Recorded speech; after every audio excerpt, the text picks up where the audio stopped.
Short trader में। तो आज का मार्केट पूरा एक प्रीमियम ईटिंग डे का मार्केट था। प्रीमियम ईटिंग डे का मतलब ये है कि मूव्स तो मतलब मूव्स आइदर साइड के होंगे, और बट जो आपके प्रीमियम हैं वो बहुत ज़्यादा स्पाइक नहीं करेंगे। तो इनको हम लोग नॉर्मली प्रीमियम ईटिंग डे कहते हैं मार्केट में। ऑप्शन सेलर के लिए बेस्ट डेज होते हैं प्रीमियम खाने के लिए।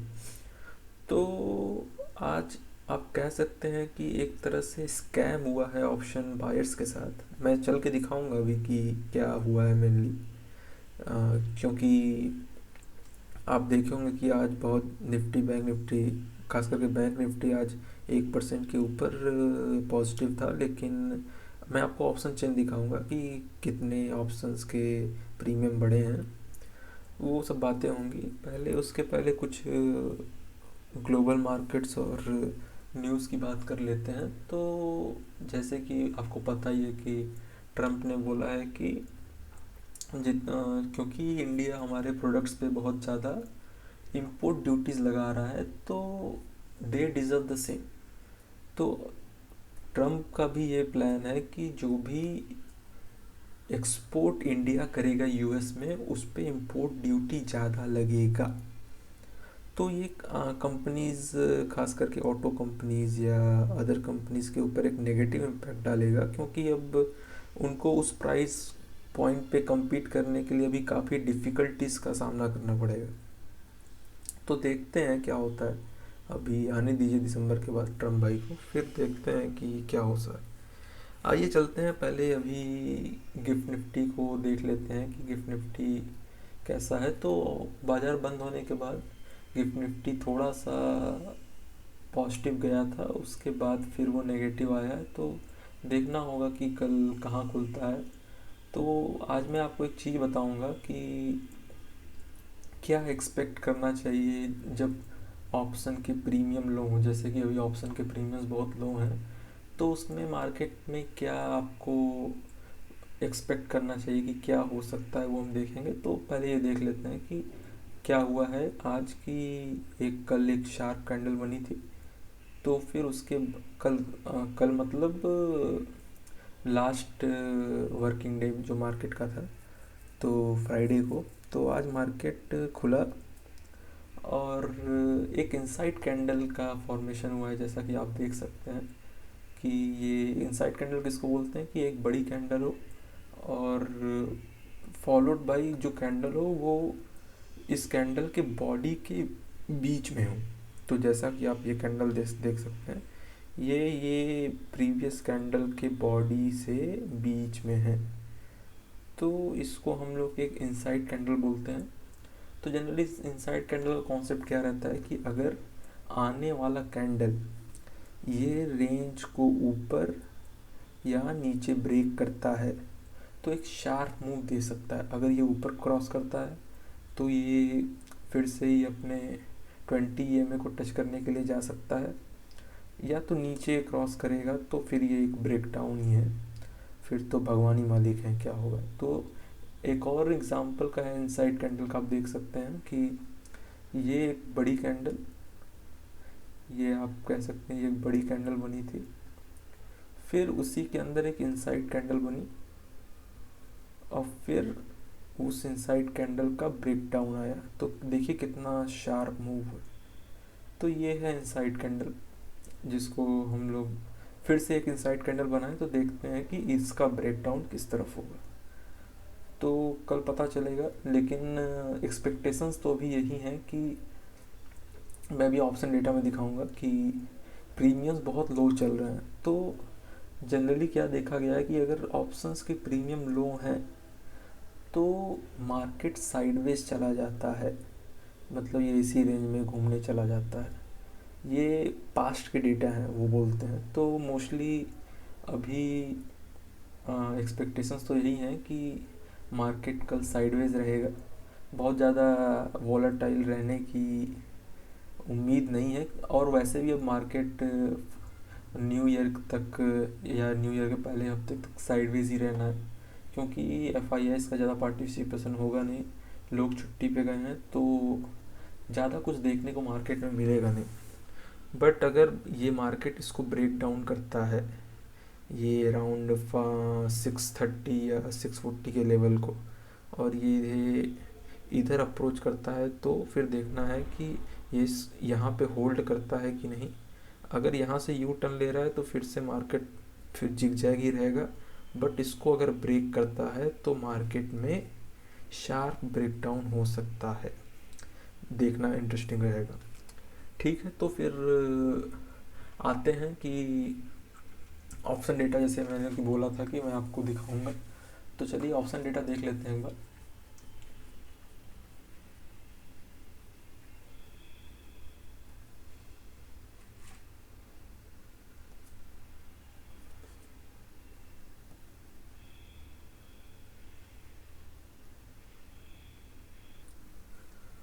तो जैसा कि आप देख सकते हैं कि बैंक निफ्टी आज अराउंड 1.1% पॉजिटिव था, बट ये देखिए ये गैप खुला और सीधा ऊपर खींच के ले गया। तो इसका एक बार ऑप्शन डेटा देख लेते हैं कि क्या बोलता है। तो मैं क्यों बोला कि आज ऑप्शन बायर्स के साथ स्कैम हुआ है, तो अगर आप देखते हैं कि बैंक निफ्टी जैसा इंडेक्स 1 या 1.1% के ऊपर अगर मूव देता है, तो आपको इतना तो एक्सपेक्ट होना चाहिए कि एट द मनी के प्रीमियम थोड़े से ऊपर जाएं। बट यहाँ क्या देख रहे हैं, एट द मनी का प्रीमियम ही 6-6.5% गिरा हुआ है। ये देखिए, ये तो टूटा ही है 80%। अब क्या देखते हैं कि अगर एक पुट साइड 80% टूट रहा है, तो एटलीस्ट कॉल साइड तो आपको एटलीस्ट 20-30% का मूव मिलना चाहिए था, बट ये पूरा स्कैम हुआ है ऑप्शन बायर्स के साथ आज। तो इसी की मैं बात कर रहा था कि आज क्यों प्रीमियम हिट हुए हैं दोनों साइड। तो बैंक निफ्टी तो आप देख लिए, निफ्टी का भी वही हाल था, तो निफ्टी का भी ऑप्शन चेन आज देख लीजिए, इसमें भी अच्छे खासे प्रीमियम टूटे हैं क्योंकि विक्स आज क्रैश किया है। तो ये देखिए पुट साइड तो प्रीमियम टूटे ही है अच्छे खासे, कॉल साइड भी अच्छे खासे प्रीमियम टूटे हैं। तो आज ऑप्शन बायर्स के साथ तो लिटरली आपको पूरा स्कैम हुआ है। तो देखते हैं कि कल, क्योंकि आज का प्रीमियम नोट कीजिए बहुत कम प्रीमियम बचे हुए हैं निफ्टी और बैंक निफ्टी दोनों में। तो मोस्टली एनालिसिस तो यही कहता है कि इतने कम प्रीमियम चूँकि बचे हैं, तो आइदर साइड मूव आने के चांसेस, मतलब मूव क्या, वो बस हल्का सा ऊपर जाएगा फिर नीचे आएगा, फिर ऊपर जाएगा फिर नीचे आएगा। At the end of the day वो कोई रेंज ब्रेक नहीं करेगा और साइडवेज मार्केट निकल जाएगा। जो मूव आना होगा फिर, चूँकि वेडनेसडे को छुट्टी है क्रिसमस की, उसके बाद ही कुछ मूव एक्सपेक्टेड है। अभी के लिए तो बस अगर देखना हो पड़ेगा कि क्या आउटलुक रहता है, बट एक्सपेक्टेड तो यही है कि मार्केट कहीं भी नहीं जाएगा। तो आइए कुछ पोजीशंस देख लेते हैं जो मैंने आज लिए हैं अपने लिए। तो ये तो मैंने जो पहले के पोजीशंस थे आपको बताया ही था कि जो लॉसेस हुए थे उनको मैंने आज बुक कर दिया है। तो शीट में मैं कल अपडेट कर दूंगा, तो ये अराउंड 36 और जाएगा, तो अराउंड 62 का प्रॉफिट मेरा बचेगा। और मैंने कुछ नए ट्रेड्स लिए हैं तो उनको एक बार देख लेते हैं। तो ये तो पहले का ट्रेड है महिंद्रा एंड महिंद्रा का, इसको आप छोड़ दीजिए। ये फ्रेश मैंने 4 ट्रेड लिए हैं। एक एसबीआई का पी मैंने बाई किया है, एक बजाज फाइनेंस का पी मैंने बाई किया। क्यों किया ये सब मैं आपको बताऊंगा। एक एचडीएफसी लाइफ का किया है और एक जिंदल स्टील का किया है। तो आज पहले स्टील से बात करते हैं। तो स्टील में इतना पॉजिटिव क्यों, जिंदल स्टील इतना पॉजिटिव रहा आज, वो पहले देख लेते हैं। तो जिंदल स्टील का मैं पहले आपको चार्ट दिखा देता हूँ। तो जिंदल स्टील में आप देखेंगे कि आज 3% के ऊपर जिंदल स्टील बढ़ा है। क्यों हुआ है ऐसा, क्योंकि क्या हुआ है कि ये देखिए नीचे आया, लिक्विडिटी ग्रैब किया और खटाक ऊपर। तो क्या हुआ है कि लगातार स्टील के एक्सपोर्ट्स इंडिया में बढ़ रहे थे। तो गवर्नमेंट कही कि इतने ज़्यादा स्टील के इंपोर्ट्स क्यों बढ़ रहे हैं, आप जो स्टील की कंपनीज हैं इंडिया की, उनसे क्यों नहीं माल खरीद रहे हैं, बाहर से क्यों इंपोर्ट कर रहे हैं। तो इस बाहर के इंपोर्टिंग पे गवर्नमेंट का थोड़ा अभी स्ट्रिक्ट रूल्स आने वाले हैं, तो इससे जो लोकल कंपनीज हैं उनको फ़ायदा होगा।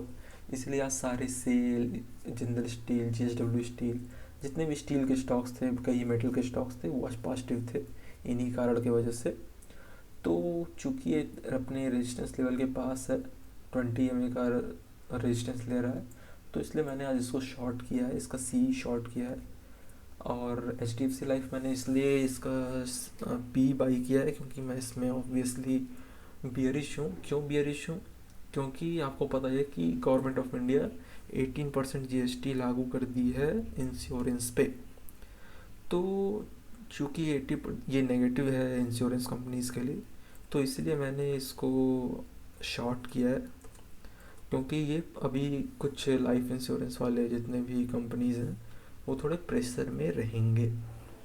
तो देखते हैं कल कैसे परफॉर्म करता है HDFC लाइफ। और एक SBI और एक बजाज फाइनेंस भी इसी कारण की वजह से मैंने शॉर्ट किया है, क्यों जो कि HDFC लाइफ के लिए है।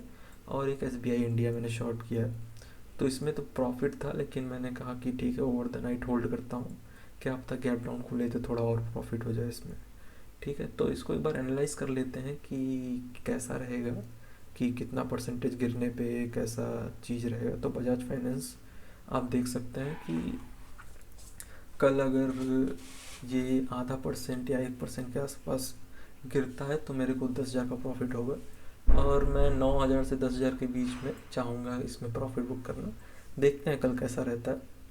HDFC लाइफ में तो ज़्यादा उम्मीद नहीं है मेरे को, बट अगर कुछ 3,000 3,000 2,500 के आसपास मिलता है तो मैं इसमें प्रॉफिट बुक करना चाहूँगा।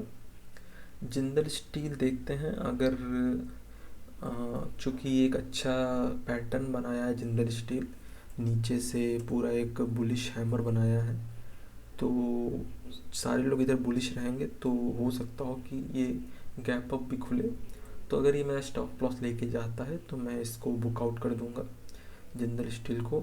अगर ये नेगेटिव आता है तो मैं इसमें थोड़ा होल्ड करूँगा 1.5-2% तक के लिए। तो इसमें 10,000 के आसपास का प्रॉफिट मैं देख रहा हूँ, नहीं तो फिर मैं सीधे अपना स्टॉप लॉस लूँगा। और एक SBI इंडिया, तो ये थोड़ा गलत ट्रेड हो गया है मेरा SBI इंडिया। तो अगर ये कॉस्ट टू कॉस्ट कल आता भी है तो फिर मैं इसको बुक आउट कर लूँगा, इसमें ज़्यादा एक्सपेक्टेशंस मेरी नहीं है। तो ये आज के जितने भी पोजीशंस हैं उनका एनालिसिस है। बाकी कल देखते हैं क्या होता है। मैं कल की वीडियो में अपडेट कर दूंगा कि कहाँ कहाँ मेरे स्टॉप लॉस हिट हुए, मैंने कितना कहाँ प्रॉफिट बुक किया है। तब तक के लिए गुड बाय, कल फिर मिलते हैं।